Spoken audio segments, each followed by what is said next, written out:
SpaceX has finally released the full review and analysis of Starship Flight 11, and the results are nothing short of historic.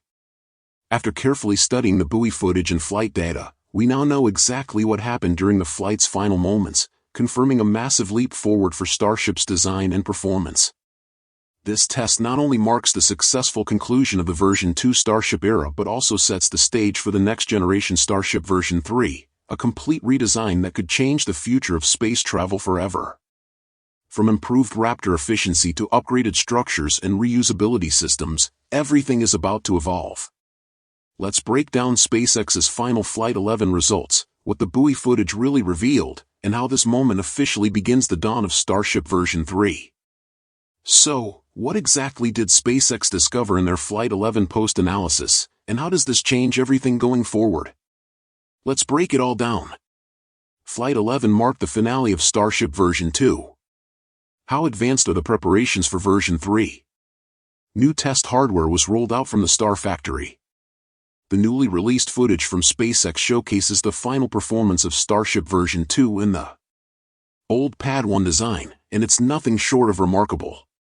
Flight 11 not only was a huge success, it was the end of an era.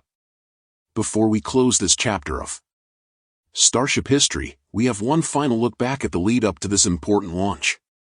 Starship 38, the star of Flight 11, did have some issues, but also some exciting things. Early in the day on the 10th, SpaceX prepared and staged a ship transport stand inside of Mega Bay 2 where Ship 38 was being housed. 2 hours later, Ship 38 was placed atop the stand and the door was opened, but it was just the Mega Bay door that had opened. Ship 38's payload bay door was also open as well. Wait. It had decals. Ship 37 didn't receive its decals, but not because that was planned. The simple reason was rain. After waiting for 7 hours, the SpaceX crawler crane lifted the Starlink loading tray up to Ship 38's payload door, where crews could attach it in preparation for loading the 8 Starlink mess simulators, also known as dumplings. After waiting 9 hours but multiple workers working inside of the payload bay, the first simulator could finally be loaded at 2 a.m. The process quickly picked up speed and was completed over the next 2 hours. Another 5 hours later, SpaceX closed the payload bay door on Ship 38, now it was ready for its trip to Pad 1. With a road delay posted for noon on the 11th, Ship 38 rolled out of Mega Bay 2 right on time. Oh, so we thought. In reality, the vehicle finally began its rollout to the launch site after a 2-hour wait in the ring yard. This marked the final rollout for any version of vehicles. After the hour-long rollout, Ship 38 finally arrived at the launch site, where would then be stacked atop Booster 15 in preparation for Flight 11, which by the way went perfect. Even during the flight preparation, SpaceX was moving around more things than just Ship 38 and Booster 15. A new ship test tank was recently moved out of Mega Bay 2, but what is this latest test tank here for? Good question. With Ship 38 and Booster 15 being the final version 2 flight hardware, SpaceX is in need of a brand new version. And that is just what it is working on, and in fact, has been for quite a while. Developing new versions of vehicles comes with the need to validate the designs thoroughly before new flight hardware can advance to the launch pad. That prototype is known as Starship version 3, and it's expected to debut sometime next year, though there's a chance we might see it fly by the end of this year.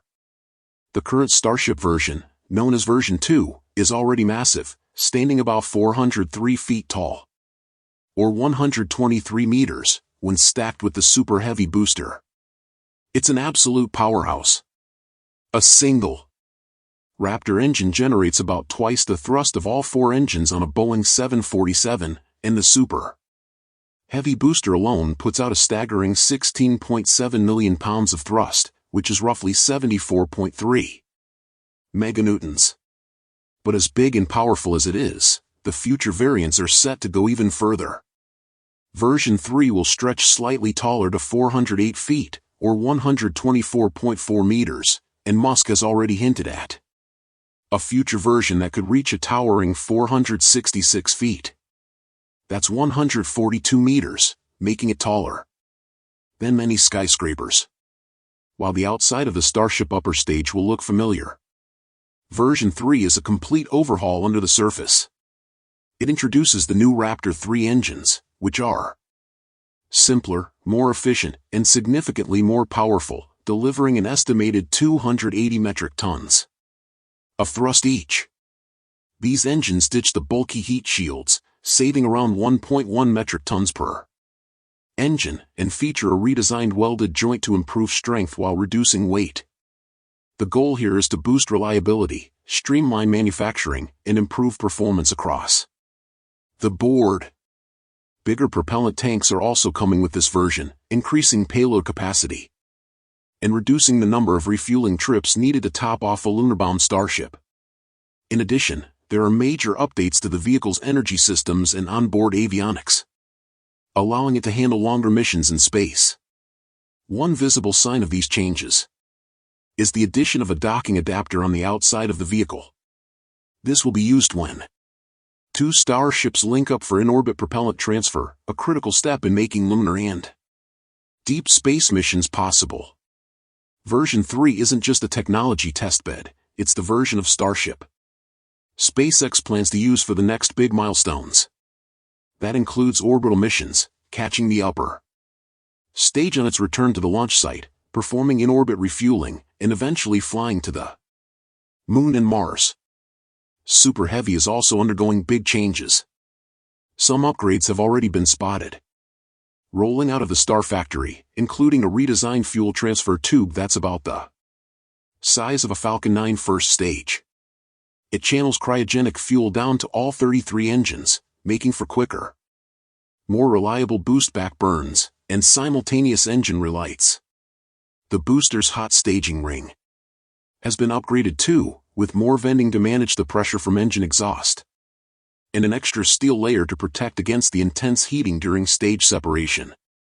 Another big change comes to the grid fins. SpaceX is moving from 4 fins down to 3. But each one is about 50% larger and much stronger. They're designed not only to guide the booster through descent, but also to align it precisely with the tower arms for catching. That's made possible by newly added catch points on the grid fins, which have also been repositioned on the booster to match up perfectly with the launch tower's arms during recovery. As seen currently with the test tanks at Massey's, SpaceX is well underway with testing the first stage vehicles, the new generation of super heavy boosters. Now, let's turn to the other major highlight, the newly released footage of Starship's liftoff. This video captures a powerful and awe-inspiring moment from beneath the OLM, showing the instant when all 33 Raptor 2 engines ignite to lift Starship off the pad. SpaceX's update also includes external shots of the vehicle soaring upward through the thick plumes of exhaust and flame. The raw power of this launch is staggering. The combined thrust from the engines reached over 7,000 tons, producing immense vibration, heat and pressure. The launch mount itself bore the brunt of these forces, and yet it held firm. As SpaceX has emphasized, this was the final performance for both the Raptor 2 engines and the original Pad 1 design. The successful liftoff demonstrated the peak capabilities of these systems, while the new footage reinforces their reliability and strength. The OLM, along with Pad 1, performed flawlessly, supporting a clean lift with all engines firing as planned.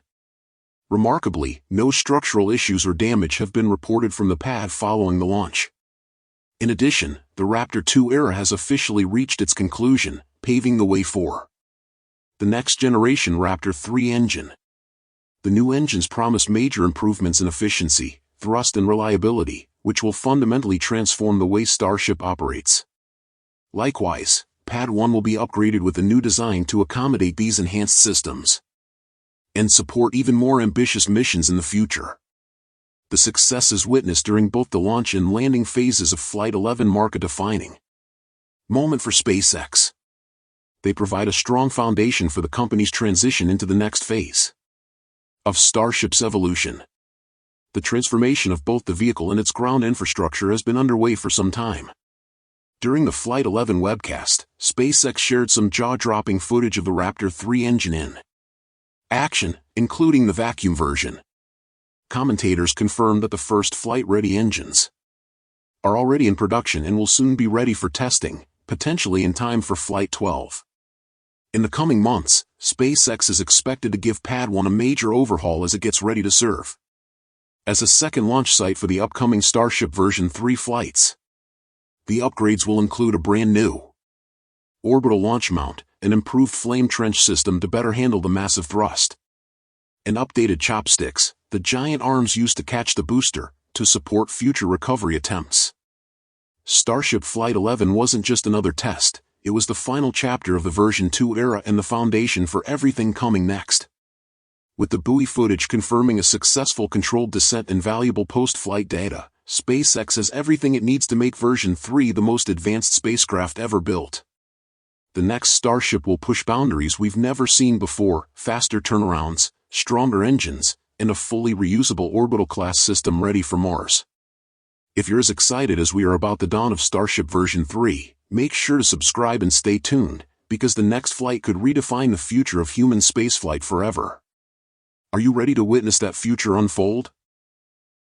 And that's about it for today's episode. Thank you so much for tuning in, and that's all for today's update. If you enjoyed watching and found it useful, please make sure to subscribe to my channel and hit the like button. And if you want to support our channel and if you want to be up to date, you can become an exclusive member, so click on our perks through the link in the description below. Thanks to watching and see you next time.